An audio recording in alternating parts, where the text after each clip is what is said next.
Hello and welcome to Getting Automated. Today we're going to cover one of my favorite automation hacks that I use all the time when an automation is just a little too complex to do with no code and low code, but I still want to have the foundation of the automation actually be something in make.com or n8n.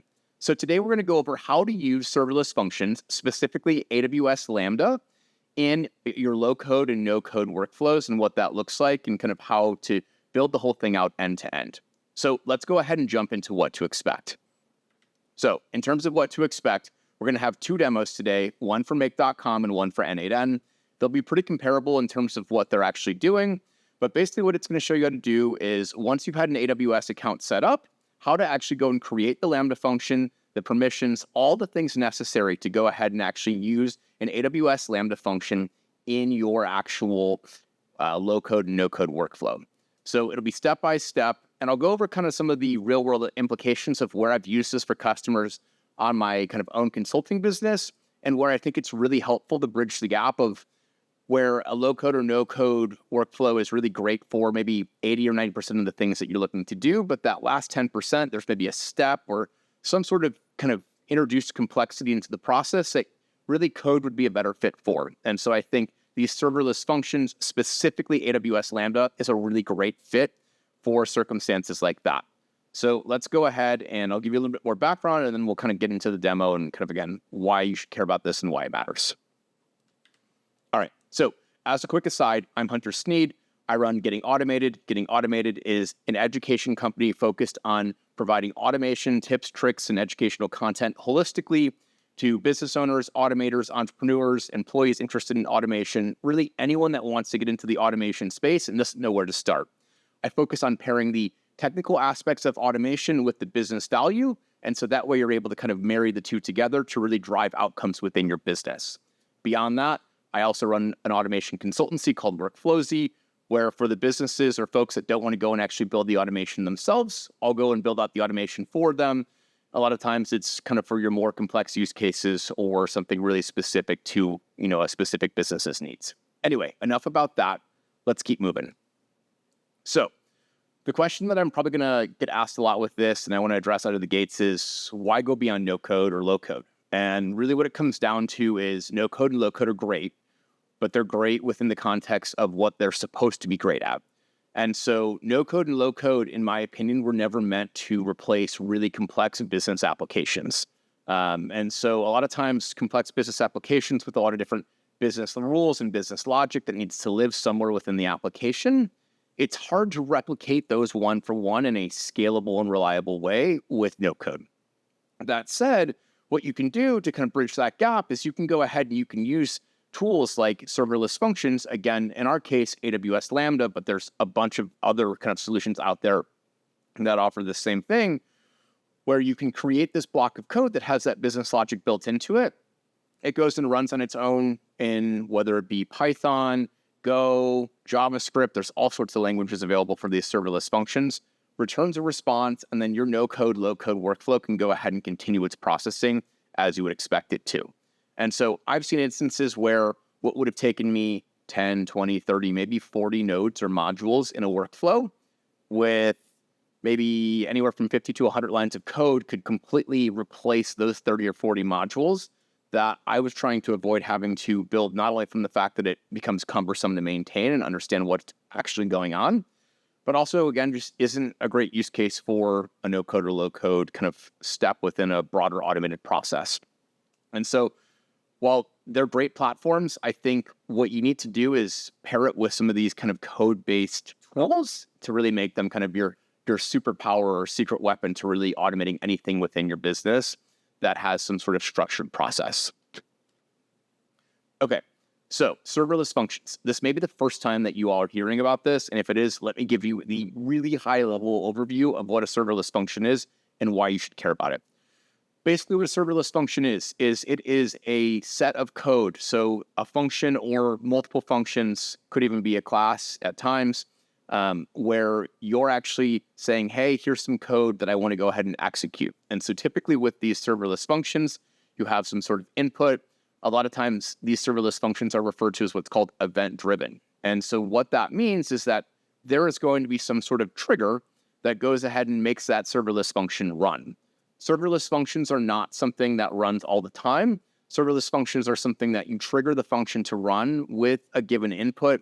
It runs, it executes, and then it stops. And so the nice thing about it is in traditional times, you'd be paying for a server, whether you were using it 1% of the day, 0.01% of the day, or 100% of the day. Whereas serverless functions, you're only paying for it for the time that you use it.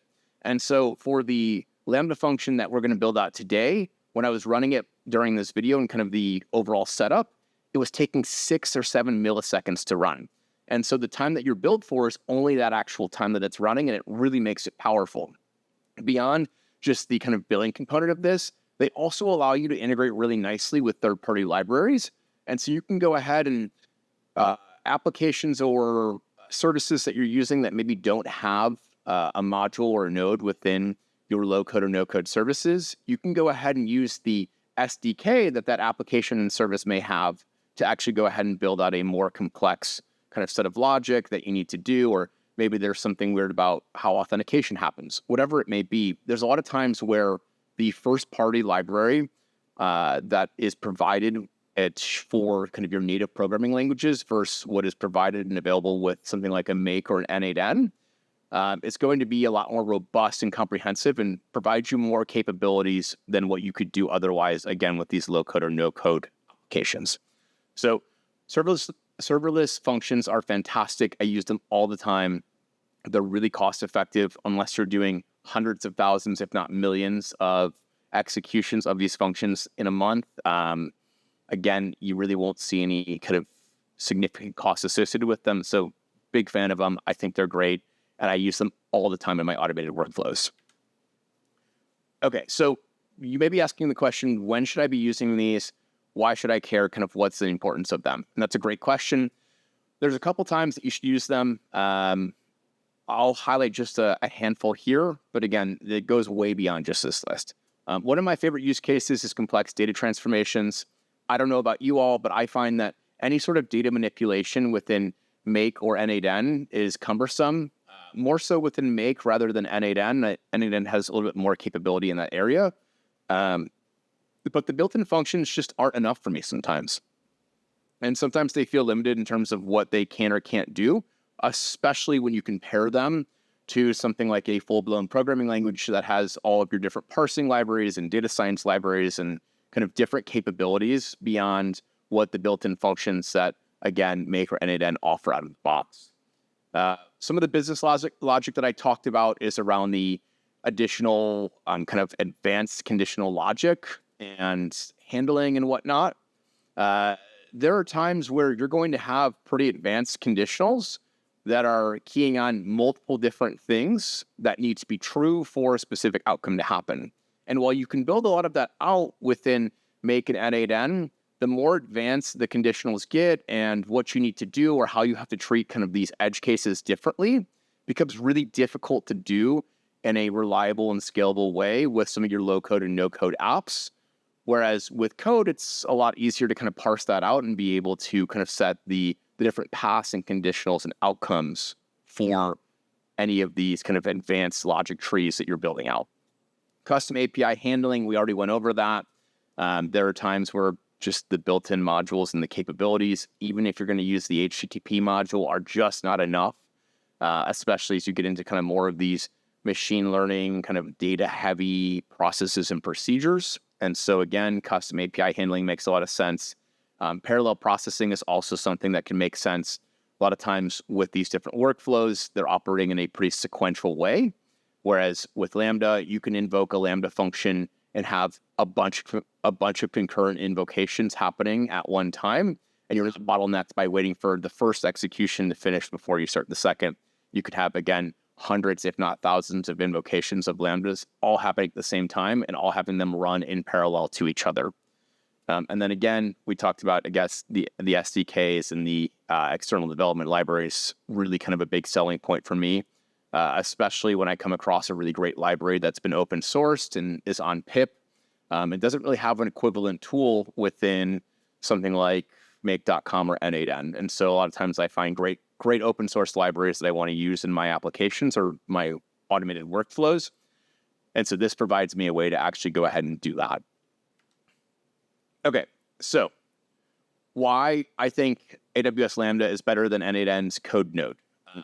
N8n out of the box does have a code node. And I will say that n8n's code node is much, much better for JSON or for JavaScript than it is Python within n8n. Python within n8n at the time of filming, or at least up until recently, was an emulated version of Python. It wasn't like a real version of Python, but rather an emulated version of Python that had limited libraries that you could actually use with your n8n code and n8n kind of interfacing with other modules within it. And so I never really found the Python code node within n8n to be that helpful. That said, I do think for basic data parsing and whatnot, the code node within n8n is probably enough. But again, if you want to have better support for external libraries or external SDKs, something like AWS with the Lambda functions that you can build out is a much better option. And so I typically will go with AWS Lambda over n8n's code node if it's a more advanced kind of operation that I'm looking to conduct. Couple other things I want to call out. There are some limitations in n8n around what you can or can't do with the code nodes. One of them being that you can't make HTTP requests. A lot of times they want to have you use the HTTP request within the actual node within n8n to do that. And so while that node is great, there are times, again, where you have more advanced kind of HTTP crawling or scraping that you need to do, where maybe you have to get an auth token first, or you have to do something that's a multi-step process. And that's just a lot easier to do natively as code than it would be to actually string together a bunch of these HTTP modules to try and replicate the same functionality that you would otherwise get out of a bunch of different requests and parsing headers and kind of all the different complexities that may come with getting into some of these systems. Power of AWS Lambda, I think I've already talked about this, but one thing I do want to call out is when you're kind of getting into the world of AWS, Lambda is just one of the 300 or 400 services that AWS offers. And so there may be additional services that are worthwhile to use within your workflow that you can use by using the Lambda function and the code that the Lambda function allows you to actually kind of interact with these different AWS services more than a lot of the times what the low code or no code tools provide you out of the box. A lot of times, at least within n8n and Make, the amount of AWS supported services that they have as kind of native nodes or modules is pretty limited at this time. And so there's been examples where in the past, if I wanted to store a secret, such as an API key, I've used AWS Secrets Manager for that, but that's not something that at least within n8n has native support at this time. So I went ahead and used the Lambda function to go and retrieve that secret and return it back to me within my n8n workflow.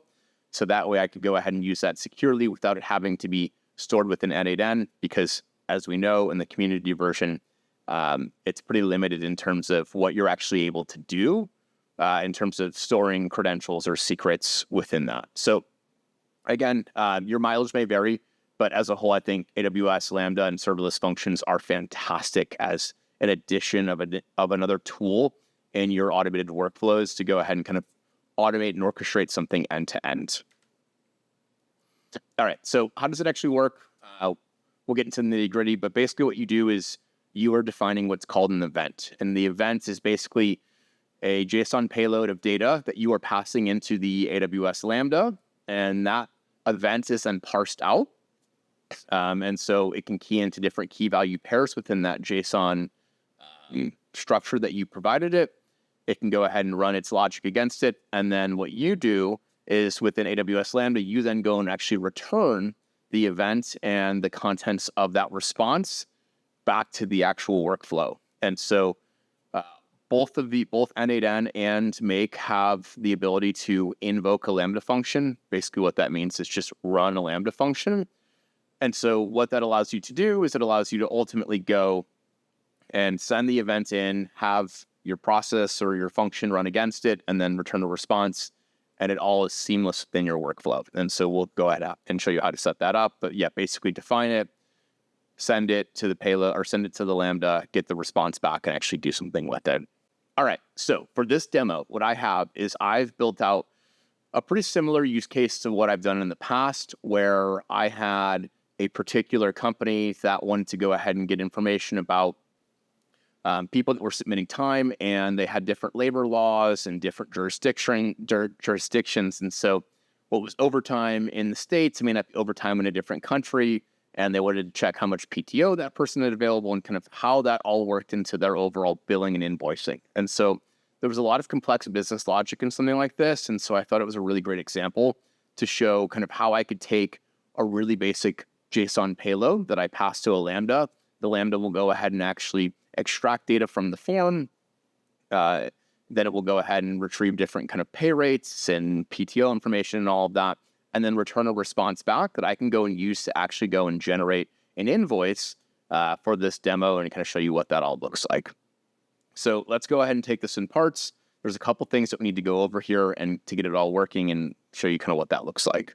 Okay, so the very first thing we're going to want to do is we're going to want to go ahead and set up an AWS account. If you have not already done so, I won't show you how to set up an AWS account, but once you're logged in, it should look just like this. And so once you're in here, let me kind of direct your attention to a couple different places that we need to go.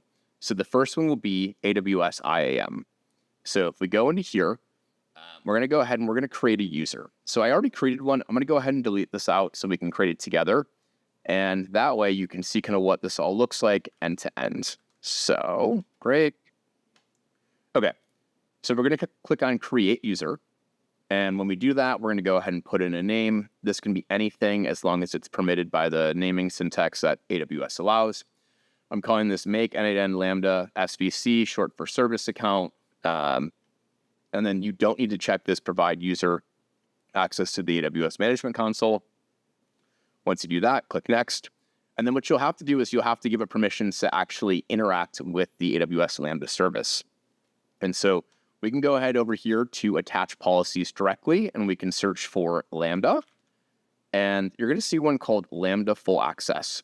For the sake of this demo, this is perfect. This is all we really need. And so we'll go ahead and we'll say that we want to go ahead and do that, and we'll click next, and we'll go ahead and click on create user. And so we'll go ahead and refresh, and we see it right here. Now, what we also need to do is we need to go ahead and actually have a way to access this user and its permissions. So we'll go into the actual user, and then we'll click on security credentials. We'll scroll down to access keys, click on create access key, and then whatever you select here doesn't really matter. I typically select other for something like this and click on next. Then you can go ahead and give the key a name. Again, it doesn't really matter. And then what will happen here is you'll go ahead and you'll get an access key and a secret key. I'm going to go ahead and paste those over on a different screen so that way I can use them later. And okay, perfect. And I'll go ahead and I will delete these later. So don't get any ideas. And one thing to know is you will not be able to get this access key again later, or the secret access key again later. So go ahead and make sure to save that in the meantime. So we'll go ahead, we'll do that. And we've got everything that we need from the AWS side of things to go ahead and actually provide permission to the services. Now, what we'll need to do next is we'll have to go ahead and actually create the actual Lambda function. So we'll go ahead into the search bar and we will type in Lambda. And then once we're in here, we'll go ahead and click on create function, and we will actually go and create the function that provides us this business logic to be used within our automated workflow. So let's go ahead and click on create function. And then in this, what you're going to want to do is name it. I'm just going to name it n8n or make-n8n- example. And then I wrote this code in Python. You can write it anything you want, whether that's, again, Python, Java, JavaScript. I mean, there's all sorts of options here. ChatGPT is particularly good at writing Lambda functions. If you tell it you want a Lambda function that does something, it'll go ahead and put it in the format that you would expect it to, but it's really good at actually doing that. So you'll go ahead and you'll do that. The architecture doesn't really matter for something like this. And we'll go ahead and click on create function. It'll go ahead and create the function. Typically, it takes a second to do so. We'll give it just 1 second. And here we are. It's creating the function. And so down here, what we've got is kind of a Visual Studio Code-esque interface where you can go ahead and put your code in, as well as create your tests that you'll go ahead and use to actually validate that it works. So Let me go ahead and flip over to the code, and I can go over that and explain how it all is working and how to actually implement this for your own use case. Okay, so we've got the code for the Lambda function here. I won't go over this in too much detail. I went ahead and for this just generated out some code from ChatGPT to replicate the scenario that I was talking to you about with the actual customer of mine. But basically what it does is it takes the event as an input. This Lambda handler is basically kind of the one function that can call other functions, but it's the one function that is expected to be run. And so again, it's taking that event in. And then from here, you can see we're actually going and indexing into the event to go ahead and extract different information from the actual payload that was sent in. This will make more sense in just a second when I go over the input payload and kind of what this looks like on both sides of before you send it to Lambda and after you send it to Lambda. But wanted to go over kind of what's actually happening here. A lot of this logic in here is more so just kind of placeholder logic. I will go ahead and I will provide both the workflow files as well as the code file, this Python code that you're seeing here, as artifacts that you can download for this workflow if you wanted to go ahead and set it up for yourself and kind of test it all out on your own as well. And so the response, we get things back like the employee ID, how many hours they worked, that was regular time versus overtime, pay rates, just kind of basic information about someone who may have submitted a timesheet and needs to have an invoice create from that. And so we'll go ahead and we'll pull all of that. And then there's some kind of different lookups here where it's actually getting the pay rate. Really what's happening here is it's just going ahead and looking up the employee ID versus the pay rate. You may have some sort of database or system that actually does have pay rates. And so that's where you'd actually go and implement in the logic to go and get that pay rate to actually have it be populated here. So enough about the code. Let's go ahead and let's build it all out. So what we're going to want to do is we'll flip back just for a second to the Lambda function.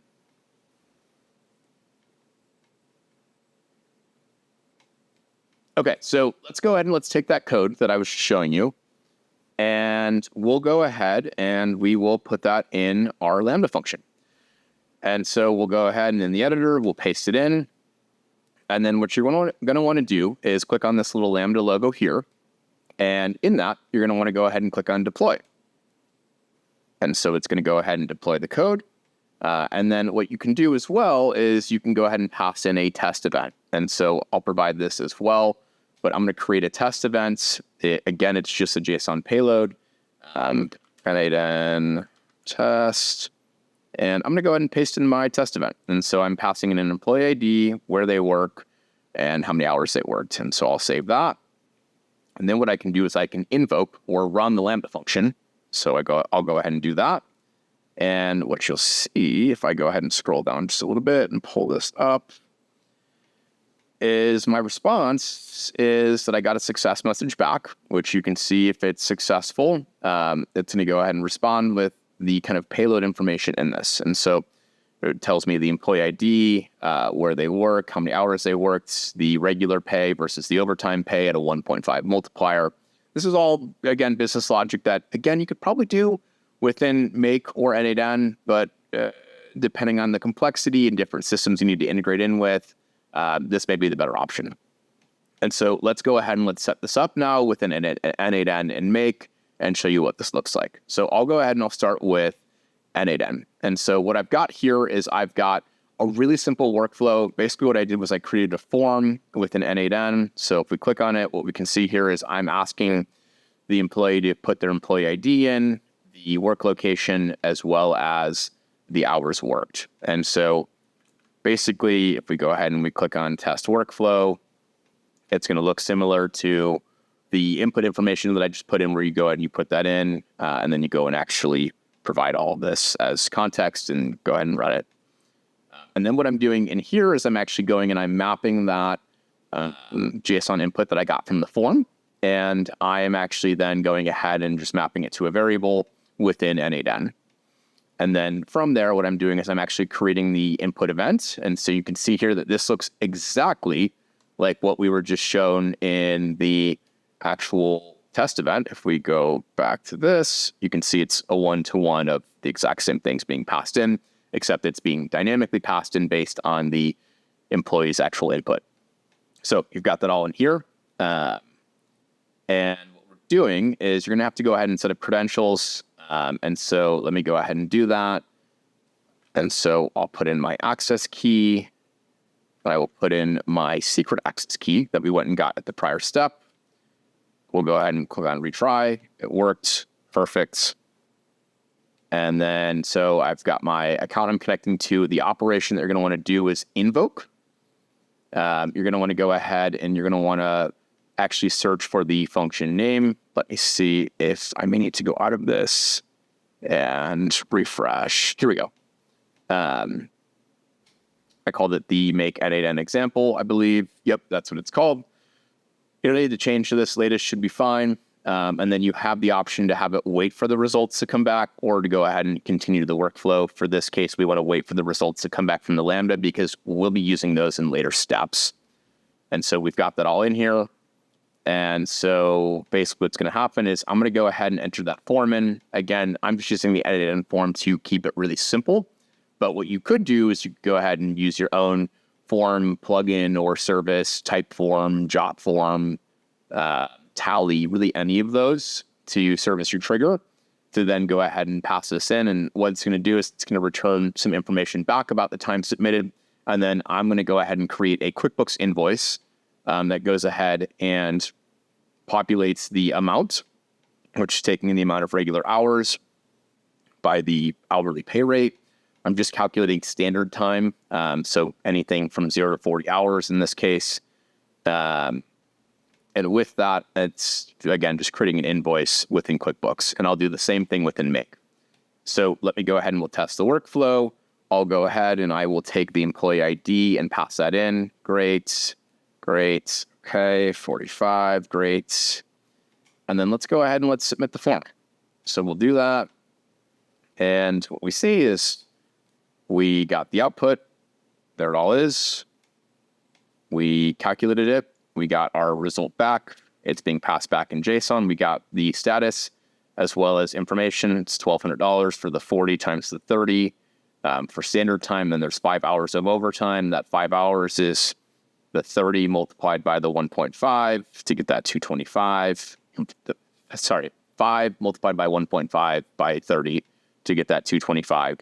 And then it also says that person has PTO. We're not really keying on PTO on this, so it doesn't matter, but you have the option to say, oh, they have PTO. If they took PTO, you can approve it automatically. If they didn't, or if they took it and they didn't have it, then you could go ahead and have the workflow actually do something more complex and say, hey, you don't have PTO, and address it how you want to. So it's all in here. Again, I will provide this scenario. And then what I'll also do is flip over to Make. We've got something really similar. Unfortunately, within Make, one of the bummers is that Make does not actually have the same kind of form interface that n8n does. And so you'd have to use a third-party form. To keep things really simple here, what I'm doing is I'm just setting these as actual variables, and then I'm passing that directly into this as well. And so we'll go ahead and we'll do that. And I'll go ahead, I'll need to update the keys as well. So let me go ahead and create a new Lambda. We'll say n8n test, and let me go ahead and pass in the new keys. Okay, I've got that. Let me put the secret in. Got that. And we'll go ahead and we'll make sure that we choose the right one, which is this make n8n example. Again, request response. And we'll save it again, run it. And just like that, we have an invoice created. And so, again, should be kind of a really great way to introduce some more complexity. And it's super easy based on the Lambda invoke a function node that exists here. So we've got both of these. Awesome. All right, so let's go ahead and we'll flip back to the presentation. Again, we went over this whole thing end to end and what this looks like. Now, let me give you a little bit more detail on why this matters and why you should care, and then we'll go ahead and close this thing out. So I've already hinted at this, but serverless functions are super, super cheap. For this specific one, given that it was only running for 7 milliseconds, we're only billed for 7 milliseconds of time. And so it would take 15 million runs to reach even $1 in cost of this. So you'd have to run your workflow, maybe not run your workflow, but you'd have to go ahead and call that Lambda function 15 million times to have it cost you $1 a month in AWS fees. And so this is a really, really cost-effective way to run code or integrate code into your workflows that doesn't break the bank. And so some functions may take longer to run, therefore they're going to cost a little bit more. They go ahead and they break it down for how much it costs on their website. It's a little confusing, but if you have a rough idea of how long it takes to run, you should be able to go ahead and kind of figure out what it should cost and what your bill would be. But in most cases, unless you're doing hundreds of thousands, if not millions of invocations, it's really not going to make much of a difference in terms of overall cost. So how do you start? It's pretty easy. All it is setting up an AWS account, creating the Lambda, connecting it to your workflow, and then testing and iterating. With this, as long as you're passing in valid JSON in and getting valid JSON out, more often than not, it's pretty easy to go ahead and use that within your workflow. And so I invite you to go ahead and try and build this yourself and see what you can do. Again, I'd be surprised if there's not certain workflows or complex areas within workflows that you say, hey, this may be a great alternative to how I'm currently doing it, and will probably also be more consistent and reliable based on kind of how you're currently doing it versus what this code-based approach has to offer. All right, so last thing I want to tell you about before I go is that I am starting a premier community in the AI and business space. And so really what this community is oriented at is it's all oriented for serious builders that want to leverage the power of AI and automation to build out business processes and business automations within a business they work in, within a business they're starting, within some sort of business context. This is not a get-rich-quick community. This is not going to tell you how to make $10,000 in your first 30 days. This is about actual builders that want to roll up their sleeves and build something that they're proud of in the AI and automation space. I've found that there's certain content and certain things that I want to cover that just aren't a great fit for YouTube. And so this will be a place that I will be able to do that, as well as provide you resources such as tools, prior templates, overall kind of structure for how I build out workflows. And all of that will be a part of this community, but I am capping it at 250 members to start. And so if you're interested, please go ahead to my website and pre-register. It's not live yet. I'm just trying to gauge interest right now and see what people want to see from it. But in the coming weeks, go ahead and kind of keep an eye out for this, as this will be something that I'm launching that I'm really, really excited for. All right, so thank you so much for watching. This should cover kind of how to use AWS Lambda or more broadly serverless functions within your workflows. Again, it doesn't have to be AWS Lambda. There are other servers or other serverless functions as a service options available, so you can go ahead and use those if you want to. But yeah, go ahead and please like and share, subscribe, and try and interact in any way possible. It means the world to me. It helps me kind of keep making these videos and get an interest in what people are interested in and how I can keep making content that hopefully continues to inspire you to go and build something cool with automation today. Lastly, if you want to get in touch with me, please feel free to send me an email. My email is hunter@gettingautomated.com. Additionally, I've got a newsletter that I put out on basically a weekly basis that goes over a different video that I put out that week, as well as automation tips and tricks that I think are cool that I'm seeing in the space that I want to share with you all. So go ahead and sign up for the newsletter, or just go ahead and leave me a comment in the YouTube video. I check it religiously and really want to try and help everyone get their automation questions answered and continue to spread the good word of what you can do with automation and AI at this time and kind of the power of automated workflows. So with that being said, thank you so much and have a great time automating. And I can't wait to see you in the next one.